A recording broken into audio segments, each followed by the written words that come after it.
Let me know when you're ready. All right, good evening, everyone. Welcome to our November meeting, the great august body of the Caribbean Association of Georgia, a humanitarian body organization. We are a nonprofit 501c3, where we cater for the veterans. We feed them every year. Coming on to that moment, it will be in the month of December. And by the president's statements, you're going to know the time, the event, and how you can donate, and what we'll ask you to participate in terms of voluntary service to help us to serve those veterans and to participate in whatever we are giving back to the service to our country. And also, we also able to feed the hungry and so on and so forth. You're going to hear most of that of what the organization is doing for the community and how you can get on board and you can get involved. And we are also looking for people to be a part of our board, and you're going to hear more about our electoral process and everything else that will be in our beautiful, amazing president when she's going to do our address, as she normally does the best way she know how, with a great voice, better than I am. With that being said, once again, it's 5:02 p.m. Eastern Standard Time, and I am tasked as your Sergeant of Arms to make sure I open with a word of prayer and take you along the meeting this evening. With that being said, I'm a Pentecostal pastor, and I pray in the name of Jesus. I invite you that we pray at this moment. Father and God, we give you praise, honor, and glory. We thank you for this day that you has made, that we will rejoice and be glad in it. Father, we thank you for this meeting of this great body, this great organization. We thank you for our leadership of this body, oh God, our President, Christy Newton, our Vice President, Camille Fitzsimmons, oh God, our Treasurer, our Secretary, our Sergeant at Arms, and every one of our members at this moment. We thank you that give us the strength, the courage, the wisdom, and knowledge for this great organization. In Jesus' name I pray, amen. For current affairs, we know that Jamaica, Haiti, and a few more countries was hit by Melissa. And someone asks, who is Melissa? Melissa is the name that was given to the hurricane. I will ask for us to pause for a few 1 minute of silence for the tragedy that's hit the Caribbean by Hurricane Melissa. It's 5:03, and we're going to be back 5:04, starting from now.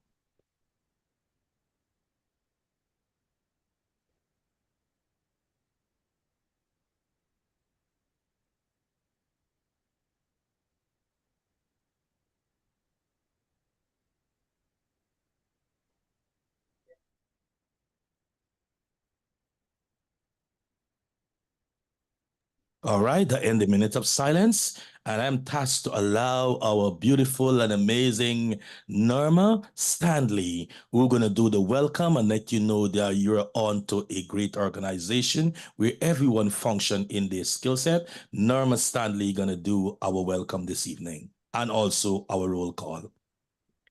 Good evening, and welcome to the Caribbean Association of Georgia's November general meeting. Basically, this is a wonderful organization for people who want to be a part of providing services and really connecting with the Caribbean community.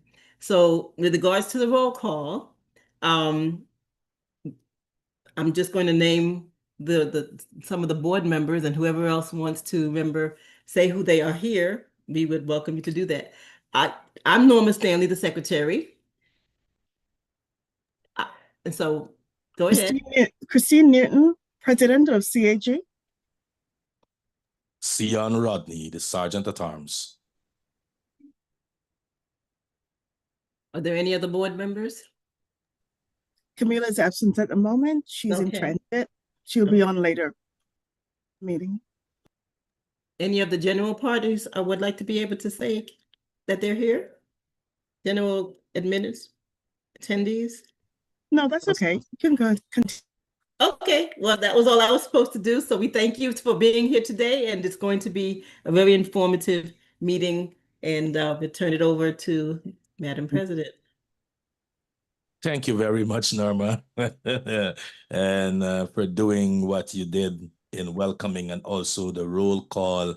And we know this organization, which was the visionary and the brainchild and the baby of our president, take on the initiative that every month of our meeting, we identify the islands that celebrated their independence, because we are Caribbean Association of Georgia, where we see ourselves as many Caribbean, one island, one water, and we have the same kind of food but different spices. And she take on as a brainchild, as her baby, that in every meeting we will have an island that celebrate the independence be highlighted and celebrated as a part of our meeting and as a part of our organization. With that being said, I will bring to the fore in the person of Kim Derrick, the president of Barbados Association, which is going to tell us of Barbados celebrating their independence November 3rd. With that being said, I will hand you over to Miss Kim Derrick. Good evening, ladies and gentlemen. Thank you for inviting me to this occasion. I am Kim Derrick, and yes, I am the president of the Barbados Association of Georgia. I'm also an entrepreneur. I own my company, Virtuosity Soul Entertainment Inc., which is a conglomerate entertainment company that provides from entertainment to song system to performance and everything else. Um, Barbados independence is actually November 30th, which is at the end of the month. But currently, everywhere is that is Barbadian is celebrating Barbados' independence as we speak from November 1st. And what we have planned is we're going to be um, giving away to, I believe it is UBIG. They're going to be doing an event, I believe, on the 15th of November, but the Barbados Association of Georgia will be doing an event December 13th to celebrate our independence as well as our give back for Christmas season. The organization, Barbados Association of Georgia, like any other Caribbean association, we want to help in any which way we can for what just took place, the horrific hurricane damage that happened in Jamaica and in Haiti and other islands that were affected. And we are ready and willing to roll up our sleeves and come and help with anything that needs to be done. So, with that being said, just let us know what you need from us, and if we can provide it, by all means, we will give it. Um, but yeah, so I again back on track. The association will be celebrating its independence later in December, which is the 13th of December, so that we don't try to get anything confused with any other Barbadian organization here in Georgia. Um, we are thankful and grateful to be a part of the Caribbean Association. Looking forward to getting more, partnerships with you guys. I'm looking forward for more information from you. Um, I can also forward I think I sent it to Camila, but I will send it again and I will send the Barbados Association email address so that in case you guys need to correspond or for any events that we're doing, we will definitely be inviting you and encourage, good partnerships throughout the region because I am not only Barbadian, but I have St. Lucian roots and I have Vincentian roots as well. So I'm not just a Barbadian. My parents came from other Caribbean islands. So I'm extremely proud to be a West Indian. All right. So that's about it. And I'm looking forward to, hearing more about the organization. And thank you. So once again, thank you very much for that information. And certainly you're going to be hearing from our president, and that is Christian Newton. By now you see who she is, the only one with her hair let down, with that beautiful glasses and that smile that she always wear while she works very hard. And she's certainly going to reach out to you. And before the end of this podcast, our organization have the links to donate for what Camille has done. Not Camille, Christine, sorry. Not Christine either. What the hurricane has done to Jamaica on the serious side of things. She got to tell you where the link is, or you can get on board, or you can donate, because our organization have a link there where you can make donation and stuff. And before the week is out, she's going to tell you, you're going to know the list of what is asking for. like torchlights and batteries and pads and whatever that is so needed, water, Band-Aid, whatever you're going to hear from the president. And I don't want to overlap my responsibility, which is minuscule compared to what she has. So she will act in her role and her capacity. And sorry to say she's going through because she also is a Jamaican, which I am not. So what about a person to tell you from a place of pain and experience, because she has family that is back home still, probably she trying to get in touch with them also. The better person is Christy Newton, our president. So with that being said, once again, thank you very much. And we know we're going to be in touch with you. And we also already in touch with you, Big, if you do not know. That's a close one of our allies, the Caribbean Association of Georgia. So our next on the agenda is Antigua and Bermuda. Antigua and Bermuda, and we're going to have Norma Stanley going to tell us about Antigua and Bermuda. Norma Stanley, the floor is. Yes, hi. My name is Norma Stanley, and I was born in Antigua, in St. John, I'm sorry. But Antigua and Barbuda received their independence in 1981 from the United Kingdom. The official actual holiday is celebrated if it starts on a weekend on November 1st. If it falls on a weekend, they'll actually celebrate it starting on Monday, on November 3rd. And so, being born there, I grew up here. So that's why I don't have a very heavy accent. My parents were from Montserrat. And so half of us were born in Montserrat and the other half were born in Antigua, and the last two were born in the US. There were 8 of us. And so yes, I my experience with Antigua is just visiting a few times, but I'll tell you a little bit about it. It's 365 beaches, one for every day of the year, which is something that I absolutely love. And it actually, Barbuda has one of the largest colonies for bird colonies in the Western Hemisphere, which a lot of people don't realize that. And so it also, did you know our national flag, the Antigua Barbuda national flag, came as a result of a competition. There were about 600 entries, and it reflects our, all the culture, all the heritage. It has, what did they said it was created in competition, and it has the sea, the sun, and of course the rising of the sun, which is representing our independence. Let me see what else I can tell you about Antigua. Some really interesting things I even learned as somebody who was born there but did not grow up there. It has no rivers and no lakes due to its geology. The fresh water that they use comes from subterranean groundwater, which is interesting. Was very interesting to me anyway. Then they actually have a mountain. The highest peak is called Boggy Peak, which was actually renamed in 2009 in honor of President Obama, and they called it Obama Peak. But I understand now that some of the locals want to change it back to Boggy Peak, so we'll see what happens with that. And let me see. I think there's one more piece of information. Our national dish is fungi and pepper pot, and fungi is cornmeal made with okra, and they often pair it with pepper pot. My family used to make it with fish, and pepper pot is basically it's pork.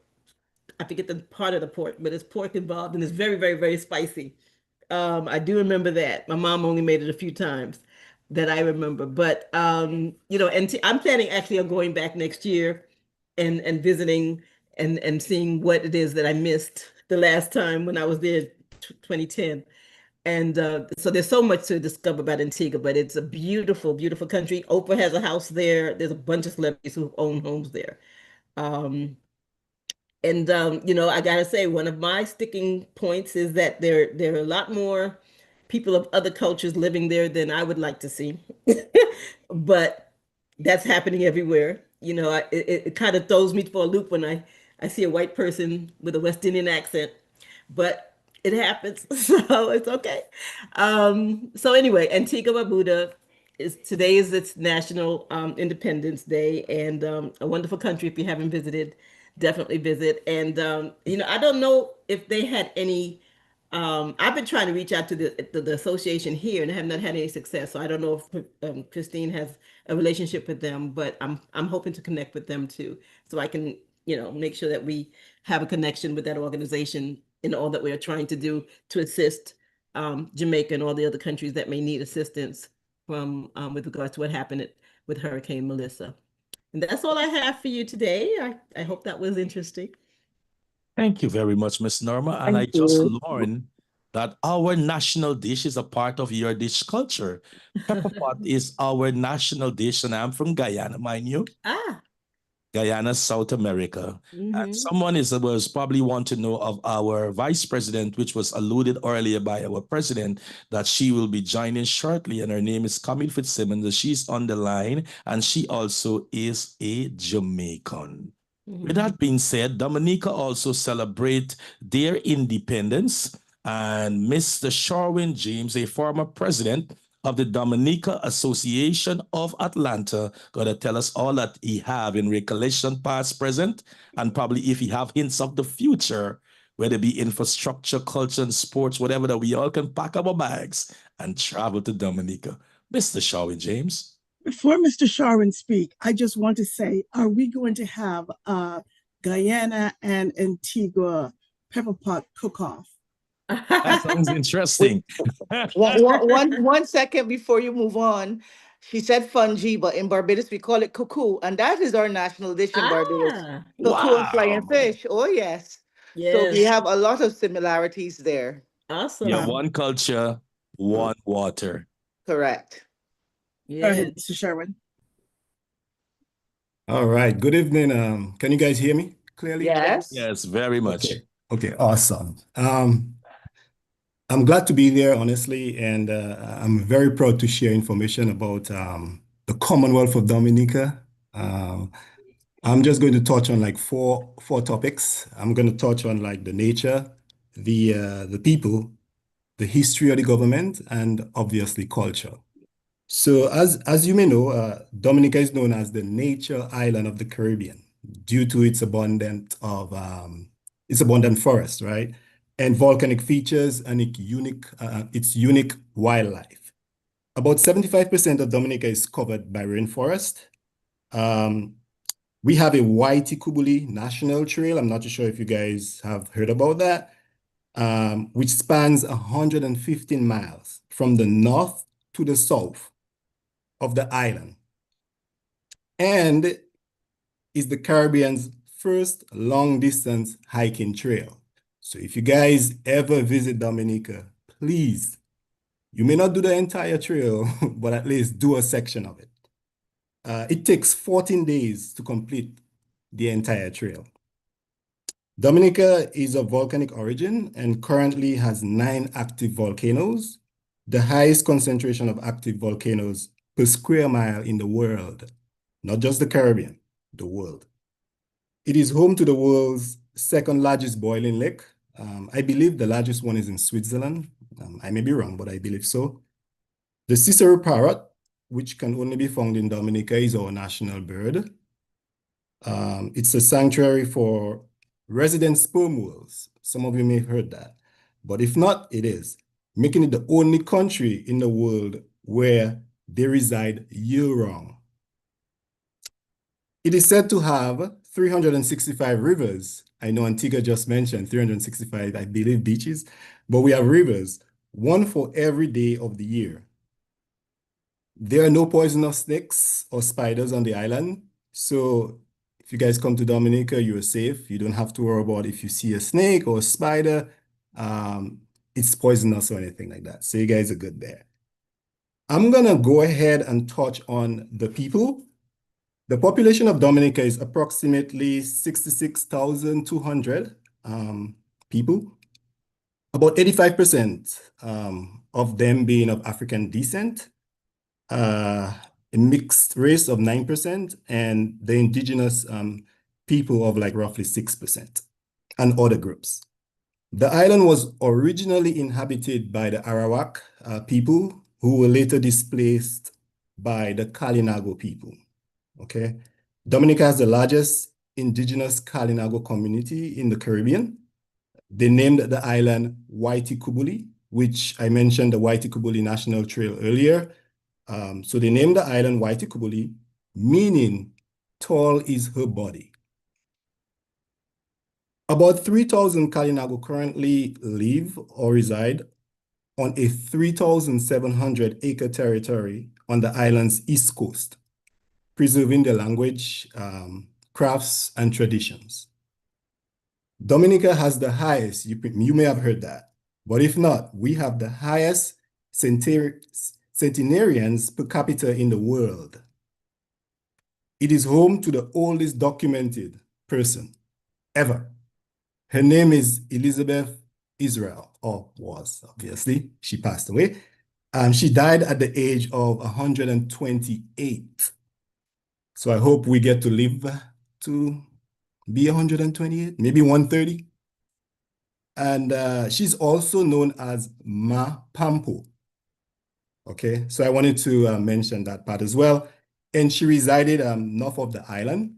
I'm from the southern part of the island, so you never know. Maybe from the south, we might probably live a little older than that. I'm going to touch on the history or the government of Dominica in relation to Dominica, sorry. The French were the first Europeans to colonize Dominica in 1632, but the island changed hands between the French and the British multiple times. Britain gained full control of the island in 1763. It remained under British rule until it gained its independence on 3rd November 1978, with Patrick Rowland John as its first prime minister. Most of you may have heard of Dame Mary Eugenia Charles, but Mary Eugenia Charles became the prime minister in 1980, making her the first female to hold a post in the Caribbean. Presently, Prime Minister Roosevelt Skerrit of the Dominica Labour Party is currently the Prime Minister of Dominica. And the president, her name is Mrs. Sylvanie Burton. She has been the president since 2023, and she's the first woman and first indigenous Kalinago president in Dominica. So in terms of the culture, which is going to be the final part, is Dominica's culture is a blend of indigenous, African, French, and British influences, evident in its like Creole music, the language, and the traditions. English, as you know, is our official language, and French Creole is widely spoken on the island. Dominica has several traditional dances. Two of them, or two popular and energetic forms, the bele, accompanied by the tabu drum, and quadrille, accompanied by jingping, a distinctive Dominican Creole music genre.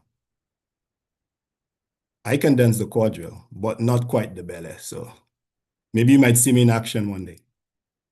Other music genres distinctive to Dominica, the kada calypso and the bouillon type of music.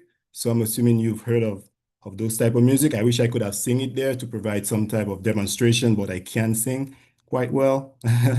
And Dominica is in the midst of celebrating its 47th year of independence, which highlights the World Creole Music Festival, the only one of its kind.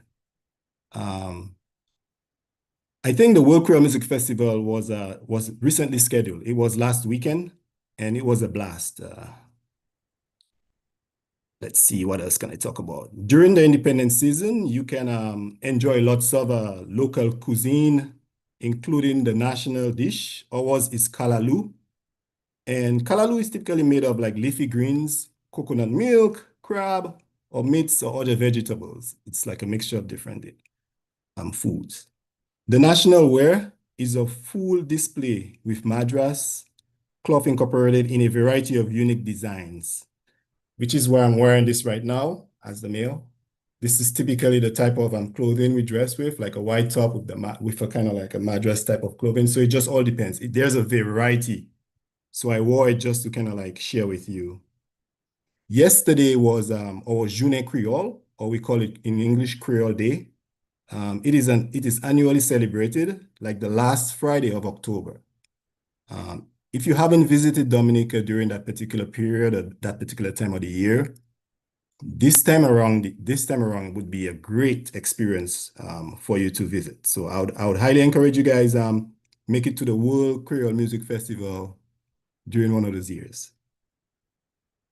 As we say in Dominica, we eat, speak, and live the culture. So the theme of this year is 47 years of progress and purpose. I hope I get that right. And I want to thank you again for having me. And that's what I have for us this evening. Once again, thank you very much, Mr. Shorwing, James. And we would like to know, the Caribbean Association, what is the secret tea? What is the secret food or the secret sauce that she used to live 128 years? I would like to know. Yes, definitely want to know. It's probably somewhere. You'll find out. Just do some research, ask a Dominican, and you should find out. Trust me. If you find out before us, just let us know. We will definitely get on board. You never know. Maybe next time I meet with you or with you guys, I might be able to share. Awesome, awesome. And we can know where we can pick up all your fine clothing and we can able to make it part of our sometime of festive culture. Because we have a festival that is coming up in the month of June. You're going to hear more about the dates from our president, and probably somebody can put a display of a Dominican clothing, and probably you can talk to her and she can fit you in a part of the event and so forth. You're going to hear that from the president and not me, because she's the leader of the organization. But once again, thank you for taking time off your busy schedule. Yeah, and we do have an event tomorrow. It's a gala where we'll be showcasing like most individuals. We request that they come with their national wear. I can provide the details for you. So if in case you're interested, you guys are welcome to attend. Okay, great. Can you share that information quickly with the president? And she gonna make it on our blog, and if one or two Go ahead and announce it so that the people know. Go ahead. Like where is it? What time is it?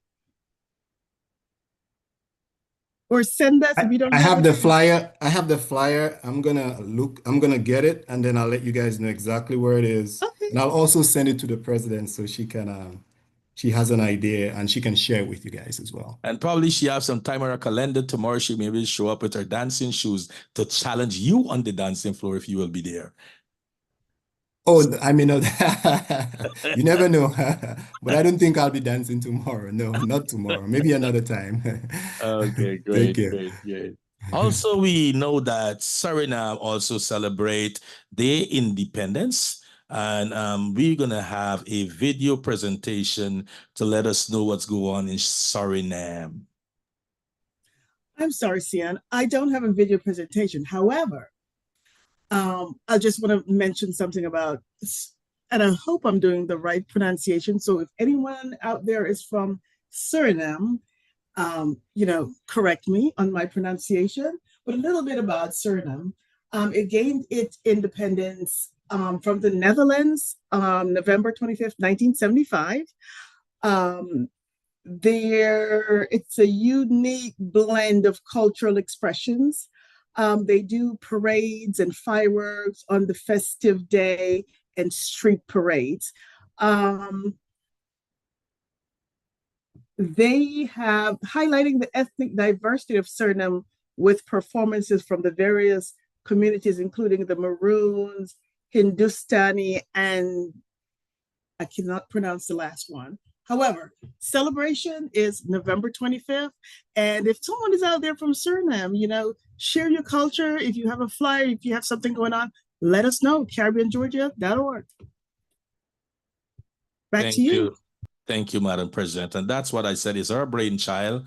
She came up with a baby of let us highlight in a Caribbean country and the celebration in terms of independence. And thank you for the great that input you put into garner something about Suriname. Suriname also is one of the closest neighbor to Guyana. Yes, 2008, I made a short stint after being bored in Guyana, and at the click of your finger, I was in Suriname. So once again, thank you, Madam President. We know we are in the voting season, and not midterm, but state voting for leadership, or statewide voting for leadership in the various counties. And also we know they are voting for school boards and the different part of the leadership in the different counties. So I would like you to know that voting is on the 4th of November. So we want you to go out and represent your community and know your leaders that you are voting for. Make sure you research them, know what their goals are, know what they stand for, and that it's aligned with you. With that being said, you're not only going to your normal place of vote only, you're voting in two separate locations. Wherever your county is, you're going to a municipal place. Wherever your municipal place is, that is where you're going to go and vote. That's one part of your voting. And then you go to your local polling of voting, because different officials you are voting for at the municipal, and another one you vote at your local polling place. So on November 4th, make sure you use your voice. Your voice is your vote. I normally say, if you don't vote, do not complain. If you do not vote, do not have a problem with the laws that are passing, because you had an opportunity to use your voice. You have the opportunity to use the one most and important tool you have to exercise your greatest franchise, and that is with your vote. Make sure you let your household know your children are the age of voting. Of course, they have to be a U.S. citizen to vote. Local and international election, all voting process, you have to be a citizen. But make sure you let your wife, your husband, whoever is living with you, your partner, your best friend, your roommate, make sure you share the word, because we are living in a time where your vote is much needed ever than before. And as a 501c company, we are non-partisan, so we cannot take a person to approach to tell you who to vote for, but we are telling you that you need to vote, and your vote is your voice, and your voice what matter. So you're leaving here not knowing that we tell you with direction you should cast your vote, but we're encouraging you to use your franchise, use your voice, and that is your vote, and it's well needed on November 4th. So get in tune with your county wherever you're living, whether it be Gwinnett, whether it be in Clarkson, whether it be in Lawrenceville, whether it be in McDonough, wherever it is. Know what would get in special election, who is whatever it is, and you need to get into the game of voting. We always take a posture that only the presidential election means much more to us, but that is the last stop, because some of the state and local laws are made by the local official. Some people even know that this state have a Senate and a House locally. They didn't even know that you have a councilman and a councilwoman representing. Some of us feel that the national election appoints your school board. And then you complain why your children is going through all that they're going through with the laws that are made by the schools department. We need to get ourselves informed, be knowledgeable, and use the greatest tool that we have, and that is your voice with your vote. November 4th is the time to exercise your franchise. Now, Next, if they want to find where they're, where to vote, if they've moved, or if they've, just want to find out where to vote in their area, go to mvp.sos.georgia.gov, or just Google my voter page, and it will come up, and you can find your location. Just in case it has changed, look it up before you go. and we are asking you in all to the 10th power to be 10 toes down with please give your voice, your vote. Ever before we ever asked, we're asking now, in a bipartisan way, give your voice, your vote. Next, we have Gina Mangham, community advocate, community-wide education campaign to inform residents about the risk, cost, health concerns related to proposed to large-scale data center development near neighborhoods, particularly in communities of color. With that being said, I will bring to the floor no other than Miss Gina, who's going to speak to us this evening. Good afternoon. Can you hear me? Loud and clear. Thank you so much for having me. And as I listen to the description of all of these wonderful places, I just like to take it all away and not be the one to bring bad news, but it's not necessarily bad news. It's information. And I'm glad you talked about the power of the vote, not because you can vote on this issue, but the people that represent us make decisions on issues that are very important. And I believe, that the national level is important, but all politics is local because that's what we can really, really affect. So I thank you for having me. I'm ready to go to Antigua. I'm ready to go lots of places, but today I'm here. So if you wouldn't mind, I only have a few minutes and can you share the screen? Because I do have a PowerPoint. I won't go through the whole thing, but I do want to make some points about what's happening in DeKalb County. Do we have Go any ahead. DeKalb County residents here? All right. So let me see if I can click on start slideshow, the beginning. Okay, so this is actually a nationwide issue. It's just coming home to DeKalb because presently they are considering not only a large scale data center in Ellenwood, but they're also considering a law that would enable data centers to be developed in DeKalb. So, how many people are familiar with data centers? Okay, so when I was working in corporate America, a data center was the floor that we called the computer room.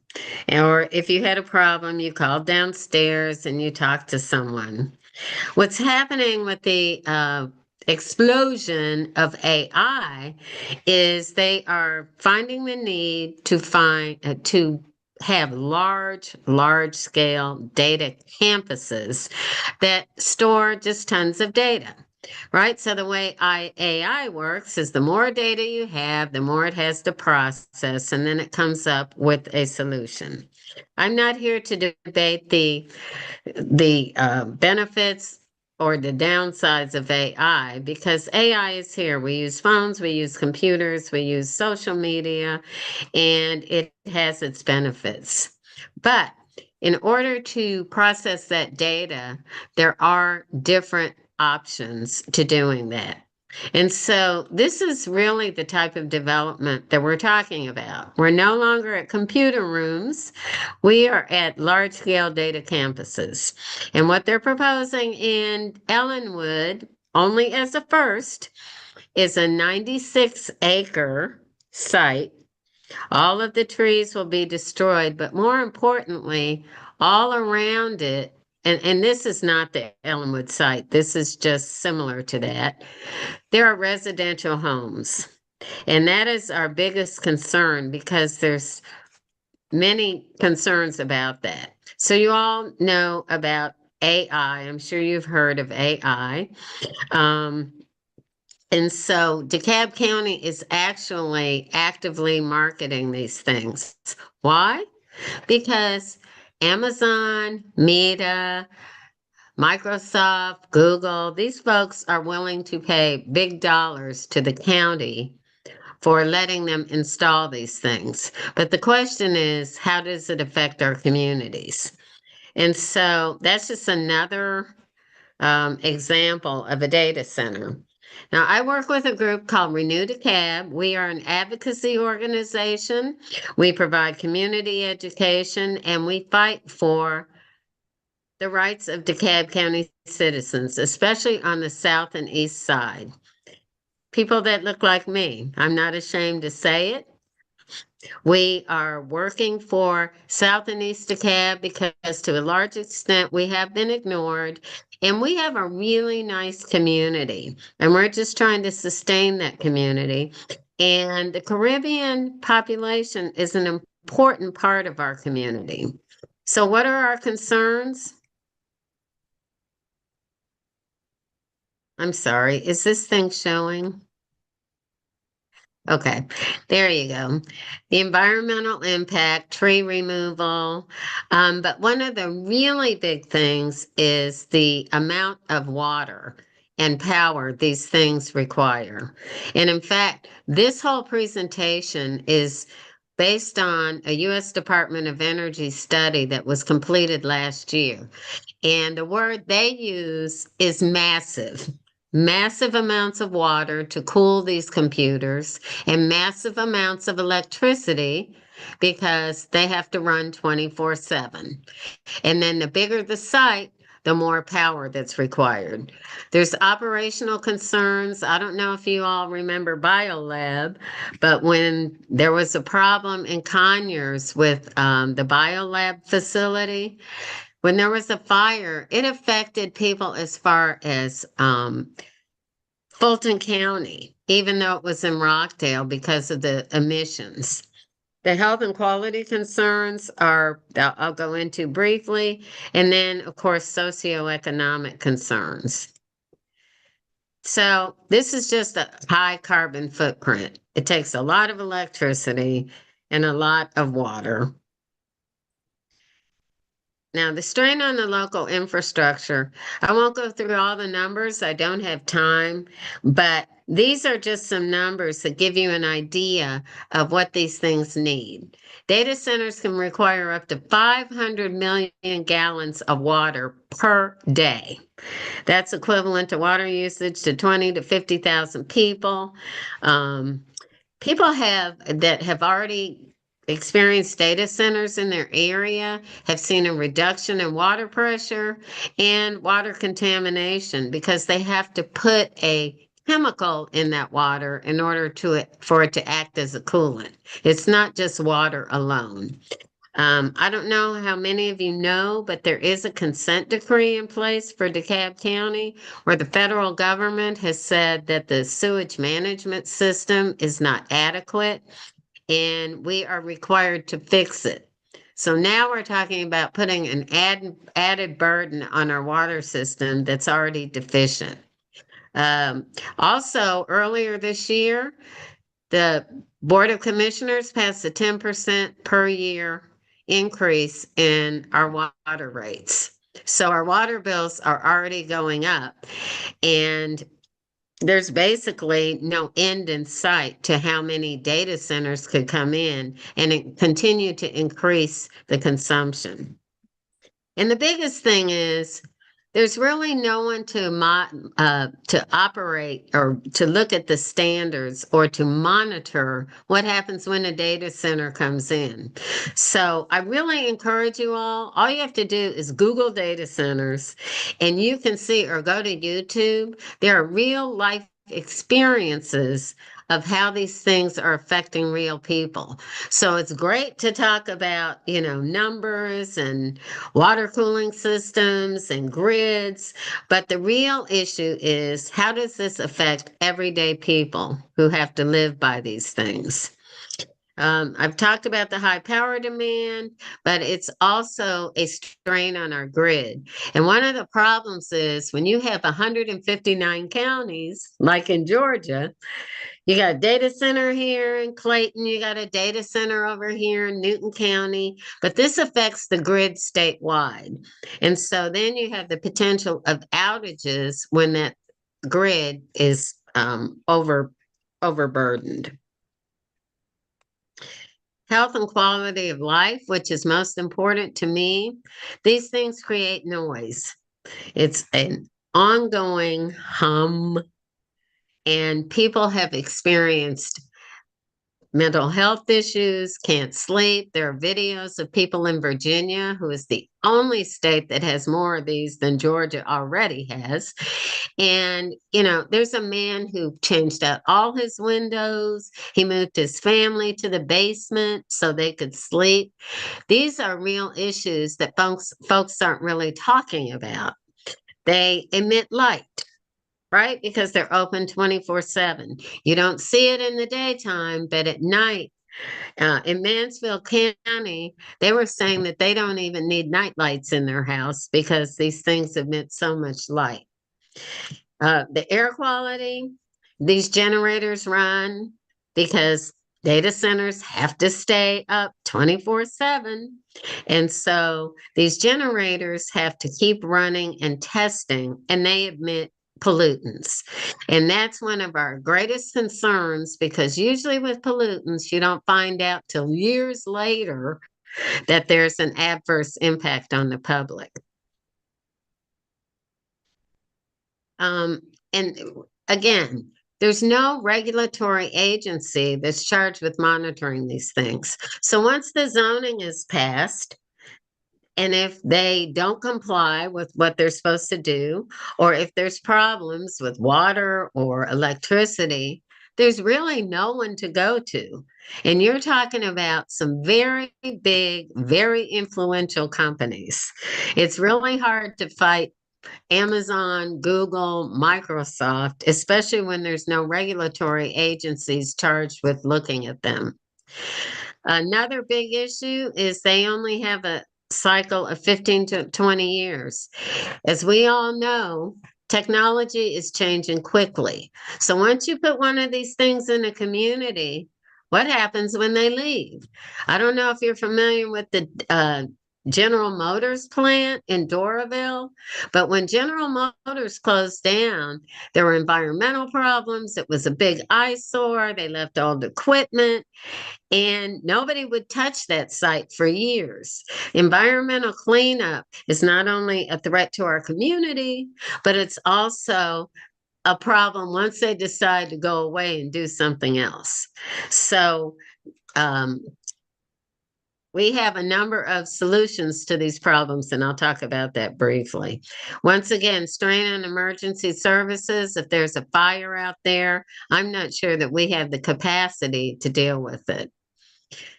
Devastating land use. I talked about green space, but also the site they are looking at now for a data center in Ellenwood, that was slotted to be 300 homes. But what happened is one of these companies, and they don't tell you who, by the way, come in and they said, oh, we'll buy that land for much more money. So instead of building 300 homes, now these people are looking at having a data center in their backyard.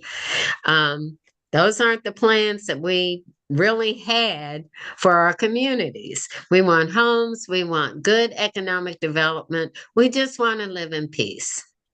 So the most of the available land is in South and East DeKalb, and yes, those are people of color. We are people of color, and we are the ones most affected by this.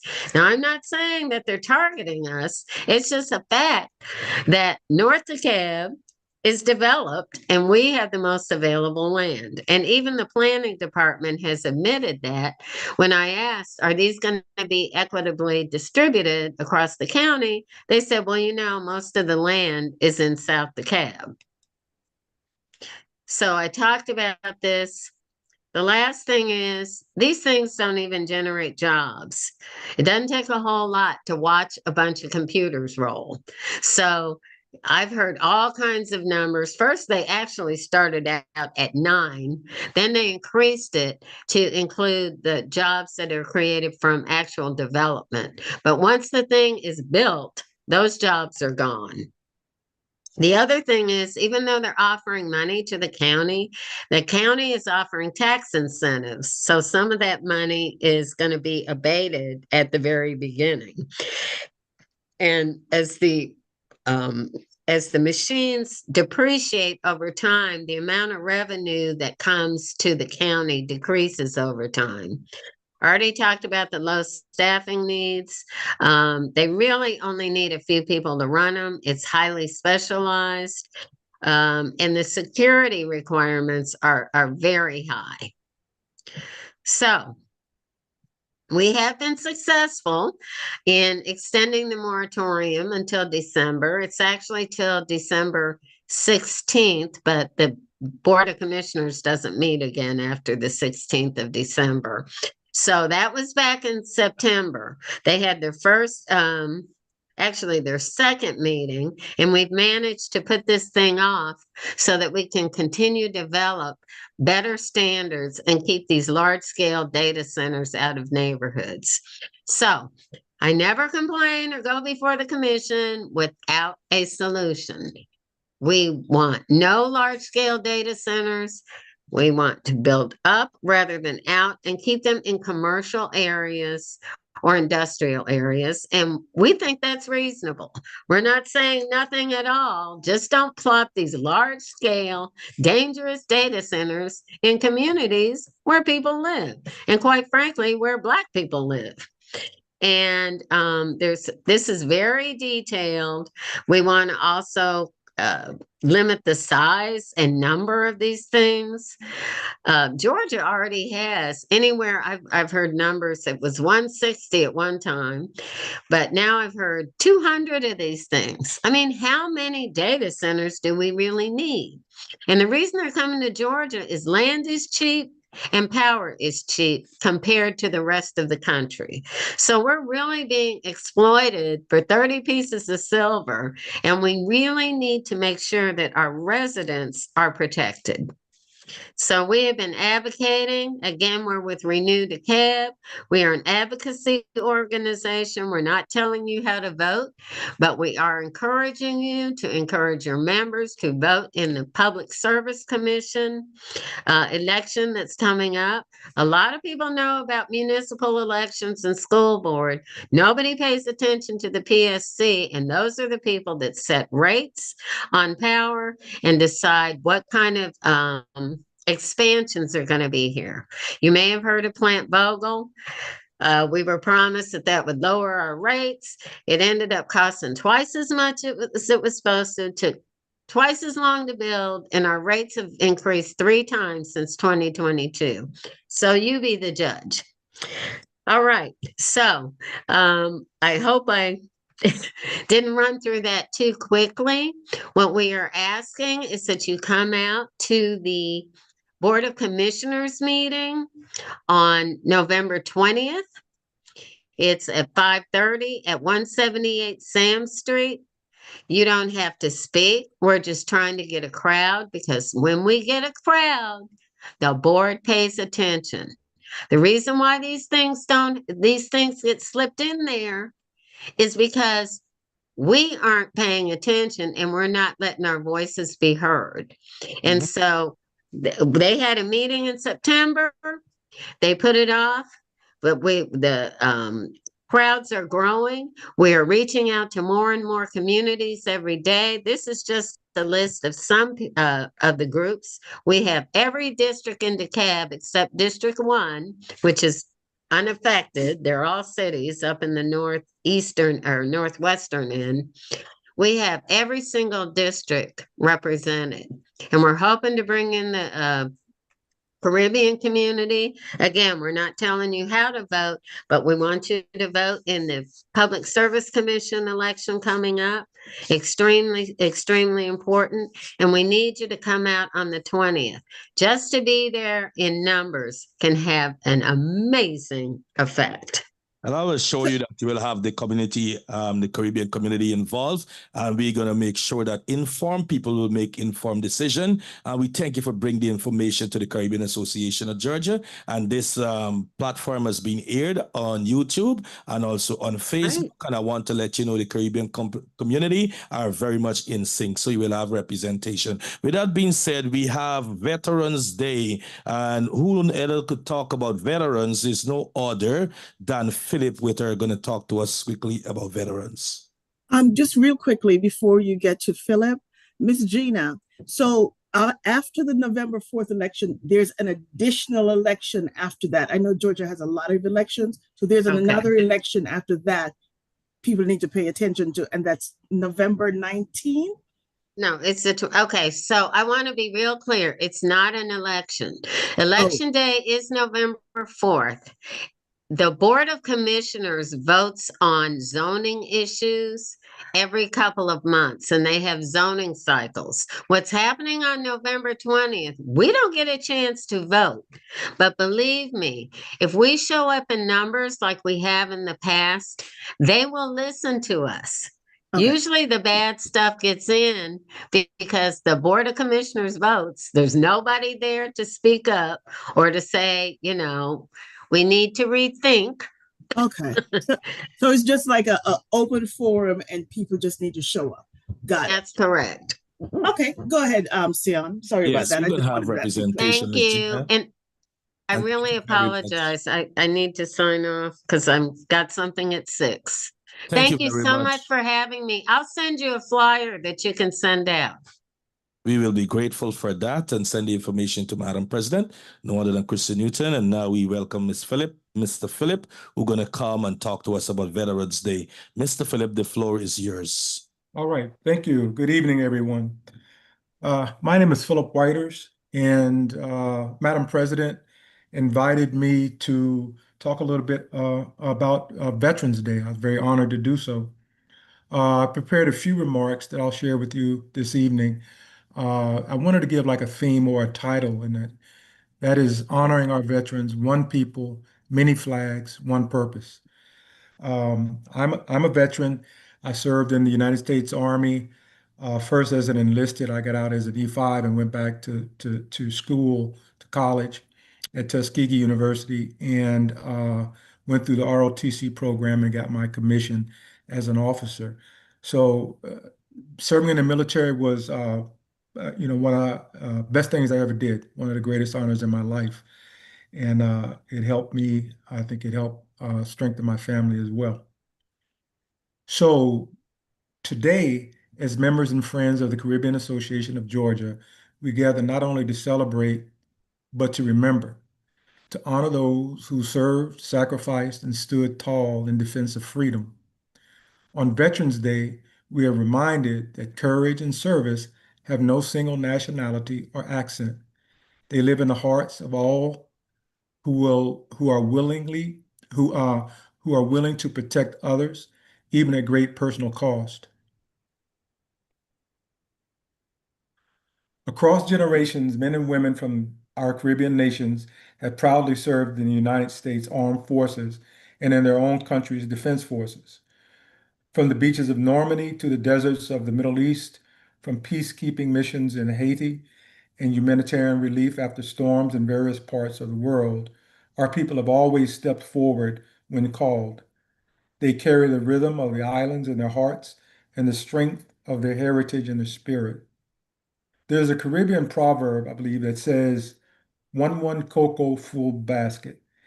It reminds us that great things are built through small, steady acts of contribution. Each veteran, whether they served one tour or a lifetime, have added their cocoa to the basket of our shared freedom. Together, they filled it with courage, honor, and sacrifice. Let us never forget that when a veteran returns home, their service does not end. They become mentors, teachers, community leaders, and examples for our youth. They remind us that discipline, loyalty, and love of country are values that transcend uniform and continue long after the battle is over. Tonight we say thank you. Thank you to the veterans among us, to those who served in the Army, Navy, Air Force, Marines, Coast Guard, and Defense Forces across the Caribbean. Thank you for your bravery, your dignity, and your faith. Thank you for proving that our Caribbean roots and American service together create something powerful, a legacy of unity and strength. As we honor your service, let us also renew our commitment to peace, justice, and community, the very principles you fought to uphold. May we continue to build bridges across our islands and our adopted homeland. May God bless our veterans. May God bless the Caribbean, and may God bless the United States of America. Thank you very much, Mr. Philip. Mr. Philip, you did an awesome and an amazing job. And what my greatest takeaway in all that you said, which is a lot, and the mic drop from you one Cocoa Bill Dam. My country, we say one Dotty Bill Dam. So there's a similarity in the same meaning, but different lingo. Once again, thank you very much to be a part of this great organization and help us to encourage our veterans that we know they are long, well needed, and this service doesn't end at the end of their tenure in the uniform. Once again, thank you very much. And we are dealing with November EBT information for elders and disabled, what they can do. Now we're talking about hurricane relief efforts, and they're going to be done either by our President Christine or our Vice President Camille. They both are Jamaicans. So which one want to take the toss up? Go for it. So I thank you, Philip, for that valuable speaking information for our veterans. Veterans Day is November 11th. Now, I wanted to speak on the EBT issue I know a lot of people are going through it at this time. So I wanted to come on and give them some options and just information on where they can, may find some food or some help. So there's a site called foodpantries.org. Foodpantries.org has a listing of the different counties that you can find food pantry to get some food. So foodpantries.org will get you some help. There's also some confusion out there that if people have their money on their EBT now, if they're going to be able to use it today, because effective today, there's no additional monies added. Yes, they will be able to use the balances left on their EBT that is left over. They will be able to use it. So I just wanted to clarify those things and go to foodpantries.org, click on your county, and you'll be able to get some help there. And we're working on some other things, but for now, foodpantries.org will get you some help. What was the other thing, Sion? Hurricane relief. Okay. So Camille can take that away. She was at the Miss Elaine Bryant function today. So she has some updates and I can, join in afterwards. Madam VP? If she's not quite ready, then I will go ahead and... No, I was double muted. I'm sorry. Okay. Can you hear me? Yes. Yes, right. So basically I just want to say hello, everybody. So I was late. Just had to be rushing. Today was a rush day. But as you know, with all the devastation, it's so heartbreaking of what's going on in Jamaica. And basically, as Caribbean Association of Georgia, we do have the website that you can go to get information, which is caribbeangeorgia.org, because at the meeting I learned that there's a lot of I guess I could use that word, scammers, that's going on. So there's all these different websites. So yes, as Christine will tell you later, because she has a lot of resources for drop-off location, and plus the Jamaican consulate of Atlanta, Dr. Elaine Bryant, she has a list as well. You can go on their website, on her Facebook page, to get locations for drop-offs, because there's a lot of confusions and you don't want items to be in the wrong hands. So, I'm with Caribbean Association of Georgia, the VP. So I say it's safe to, if you have something to give to us, or to go to the consulate. Just be careful of what avenues you're going into. And that's the most I got from that meeting. They had a doctor there talking about mental health, because there's a lot of people going through, because some people still can't find their family. Their families are missing. You have people walking around, with missing children, they don't know who kids they are, because they just found them, floating around. So it's very deep of what's going on. We have people who have absolutely nothing. They just on the grass with debris, and that's their home for now. And they have people robbing them, at night, and there's just a lot going on. So we encourage you to donate to the right channel, give to the right channel. And that's all I have to say. We will, overcome one day, but it's just a lot. It's a lot going on. Okay, People Kristen. can donate tonight. There is a drop-off location. Says November 1st, drop-off location, Jay's Caribbean Cuisine. But there is a list, and I put them on our social media page. I will also have them on the website. But it's on our social media page. We have the list of items needed. I also sent it out in the newsletter today. So if you're not getting our newsletter, please send us an email at caribbeangeorgia.org. I have the list of the needed items, the items that is needed right now. Right now, we're doing monetary donations from CAG. We're getting it to the people on the ground that need it. So there are people in place, and I've been working with the ambassador in Washington, along with a group, a huge group here in Georgia, with Ambassador Mary in Miami, and a lot of different organizations. So we're coordinating, and I'm disseminating the correct information on all our page. So if you need information, just go to our Facebook page or TikTok. We have it there. I will have it on the website soon. So if you have something to donate, look at the list before you go, please, because there are needed items right now. Later on, clothes and stuff like that can come, but right now they're in need of, say, roof, flashlights, stuff like that. And I'm looking at the list of things: toothbrush, toothpaste, deodorant, diapers, bar soaps, especially tarps, because most people, the roof is gone. Wash rags, flashlights, batteries, and the list goes on. So those are the things that are needed now: peanut butter, sardines, stuff like that. So go to our website and go especially to our Facebook page. Most of that information is there. There are different organizations doing different things, and we are working cohesively to, get the people the information and the assistance that they need. So,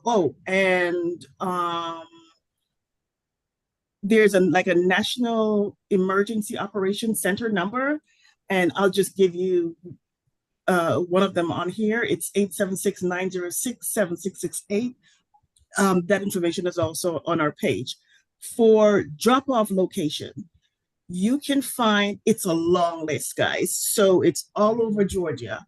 And so I have that information in our newsletter that went out, and it's on our Facebook page. Just go to Caribbean Georgia Facebook page or TikTok. It's there. It's a long list, so just look for the one that's closest to your area. And that's what I have for the hurricane relief. There, a lot of questions are asked. What is CAG doing? CAG right now is doing monetary donation. If you want to donate, go to caribbeangeorgia.org /relief. Because we are working with all the other organizations. If you need to know where to drop stuff, just give us a call at 678-902-4224. So we're working cohesively with a large group of us all over Georgia, all the different organizations, AJA and so forth. So if you have questions, we're here to answer and point you in the right direction. See, on that's what I have for hurricane relief at this time. So we'll ask you to join so you can have our mailing list, join to our mailing list, join to our email list, and you can join to our membership list, and you will be well informed of what's going on in Caribbean Association of Georgia.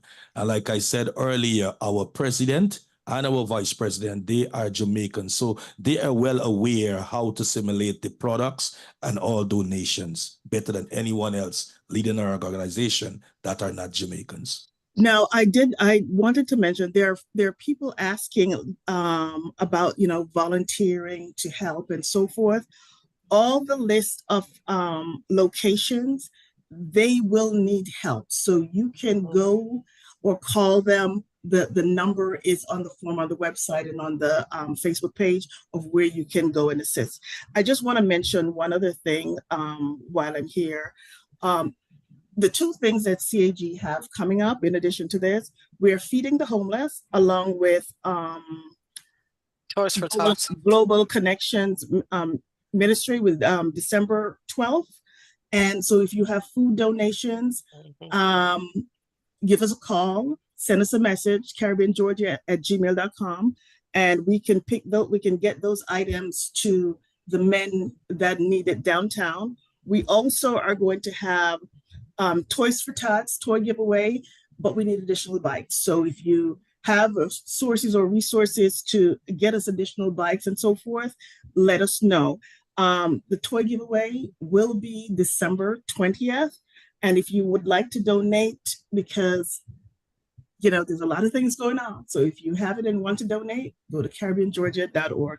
Back to you, Sion. And also the president, I know we are rushing in the interest of time, but also for December, if you have a restaurant, you want to donate for that event, a pan of macaroni, some peas and rice, some curry goat, some oxtail. And if you don't have a restaurant, but you want your organization to be a part of that initiative, you can know the cost for a pan of food or some escabeche fish or whatever it is, and you can have it ordered and delivered to us. Or if you don't want to go through the whole route, you can call us and say, look, this is my donation to feed the veterans. I'm giving to 2 pans of macaroni, or I'm giving to a big jug of sorrel or Marby drinks, or I'm giving a whole case of Vitamalt, or I'm going to send someone to entertain them for 5 minutes. Or I have a son or a daughter who I will send to be a volunteer to help to put on a nice apron and to serve them. We will welcome, because we are a humanitarian organization. We don't have money to pay anyone of us. As the money come in, the money is going back into a community initiative. With that being said, thank you to get on board. And our Madam VP is Camille Fitzsimmons, and she's going to deal with membership. Okay, yes, guys. So we have students membership, seniors, and family memberships. And all the information is on our website, caribbeangeorgia.org. Become a member, as Sion said, and Christine, is a wonderful organization to be a part of. Volunteer today and join and, get involved and make a difference. So please go to our website and read up all about us and see all the different areas you can, volunteer. If you don't want to do feed the homeless, you can go and do Toys for Tots, or we have our festival where we have, I met some students from Morehouse College today at the event, and they're interested. So, join in and be a part of the community, make a difference. Thank you, Madam Vice President. And also, Sion, I'm sorry. In addition to that, the 2026, we're looking for people that want to be on the board. It's a new election year, not only for regular voting, but every 2 years, we either bring in a new board, or, folks want to nominate. If you want to nominate someone, if you want to be on the board, this is the time. That information is on the newsletter go out, and it will be on the website shortly. So, consider being on the board for CAG. We can use your skill, your expertise, and have about maybe 6 to 8 hours each month to just give back. So that information is coming out, and the election is in December. Thank you to our hard-working president. She worked harder than how she looks. Yes, Madam Vice President, will you have some Q&A for us from the beautiful Dominica Republic, Suriname, and Antigua and Barbados? Well, not all of them, but I have Christine, do you have your Jeopardy music or no? Just go ahead. All right, well, all right, I'll go ahead with my Q&A, as Sion said. All right, so if you know the answer, just put it up in the chat. On November 3rd, 1978, Dominica achieved full independence with blank, blank, blank as its first prime minister. Just put it in the chat. Don't blurt it out. Just put it in the chat. So on November 3rd, 1978, Dominica achieved full independence with blank, blank, blank as its first prime minister. Everybody don't go at once now. That's for Dominica. Anybody? Madam Vice President, Yes. I just want to make a correction. It's Dominica, Dominica. What did I say? Dominica? Dominica, Oh, like Dominica. No, say it one more time.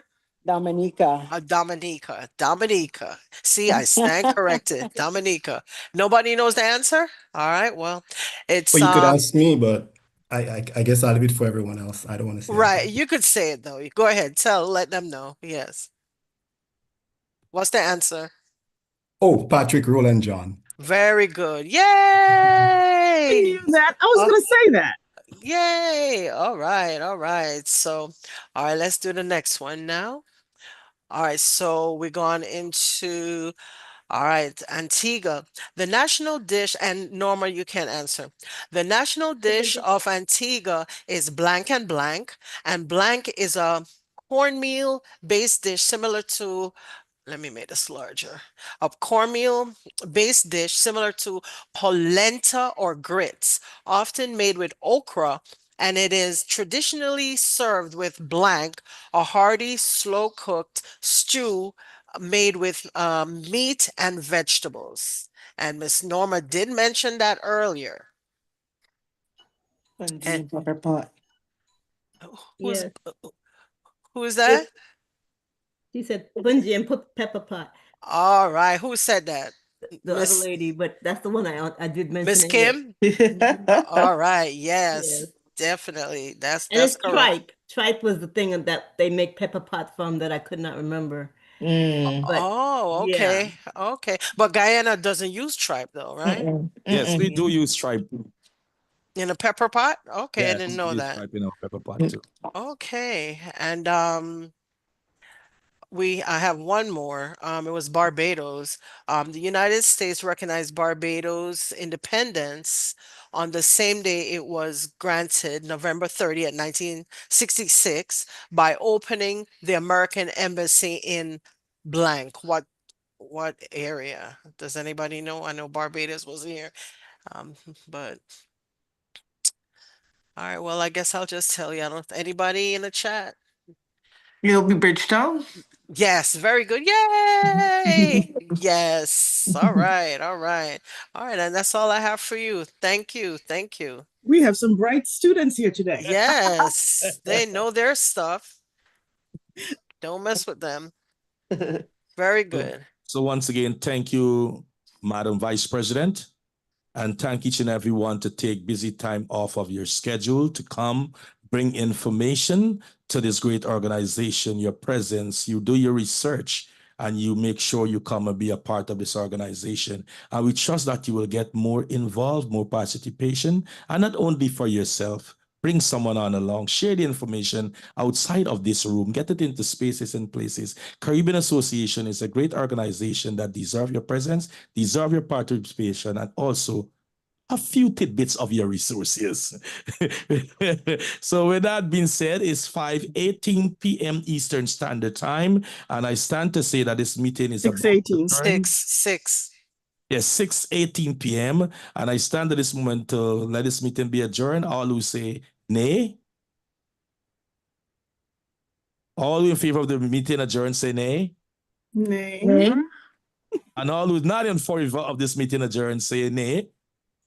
Okay. It's supposed to say aye. I Aye, that was like, wait a minute. You got Once it again, backwards. this meeting will be adjourned, and have a great and productive evening. And any other information that when you go back into recollection, you wish you have the opportunity to share it, you can still reach out to our organization in terms of your flyer, upcoming event, and wherever you need a representative, you need to give us a little spotlight in a table or something, a tent, or someone to give a short speech at your event representing Caribbean Association of Georgia. We will so be welcome to be a part because we like to be spotlighted and we are a community-minded organization. Once again, you're familiar with the president, who is the beautiful young lady with that beautiful glasses, and the young lady also with that beautiful headphone that is white in color, or probably can be cream depending on our lighting background. That is our vice president. We have Norma with us, and yours truly, your sergeant at arms. Have a great evening. God bless you. Good evening.